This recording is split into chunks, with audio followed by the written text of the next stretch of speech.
అటు నాదెండ్ల మనోహర్ గారు వచ్చి మాట్లాడారు. మరి తర్వాత పవన్ కళ్యాణ్ మీటింగ్ వచ్చినప్పుడు కూడా అందరూ సహకారం కావాలని చెప్పారు. ఇప్పుడు ఎన్నికల తర్వాత ఎవరు గుర్తు రాలేదా? ఏ రోజైనా ఉద్యమాల్లో పాల్గొన్నారా? మీరు ఉద్యమాలు ఎప్పుడు చేశారా? సో ఉద్యమాలు చేయకుండా కార్మిక సంఘ నాయకులు అందరినీ ఇష్టానుసారం వ్యక్తిగతంగా మాట్లాడాలనుకుంటే మేము ఇది రాజకీయాలు చేయవద్దు. ఇది పోరాటం, రాజకీయాలకు అతీతంగా చేస్తున్న పోరాటం. ఇది అందరూ పెద్ద నాయకులందరూ కూడా ఏం చెప్తున్నారు? ఈ కర్మాగారం సెంటిమెంట్తో కూడుకుంది, ప్రాణత్యాగాలతో వచ్చింది, రైతుల త్యాగంతో వచ్చింది.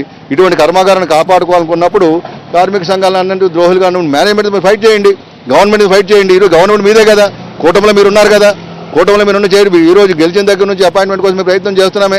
నేను కూడా పోరాట కమిటీ మాట్లాడుకున్నాం. పవన్ కళ్యాణ్ 19-20 తారీఖులు కలవాలని చెప్పి నిర్ణయం చేస్తున్నాం. ఎవరైతే గెలిచారో ఆ రోజు ఆ గాజువాక్ ఇన్ఛార్జ్గా ఉన్నటువంటి తాతారా గారిని అడగడం కానివ్వండి, మిగతా నాయకులు కానీ మాకు సంబంధించినటువంటి పోరాట కమిటీ నాయకులందరూ కూడా వాళ్ళని రిక్వెస్ట్ చేస్తున్నారు. ఈ రోజు వరకు రాలేదు. అయినప్పటికీ మరోసారి అభ్యర్థన చేస్తున్నాం, ఖచ్చితంగా దాని మీద మాట్లాడాలని. ఇప్పుడు ఆ రోజు ఎన్నికల ముందు మీకు బాధ్యత ఉన్నటువంటి వాళ్ళు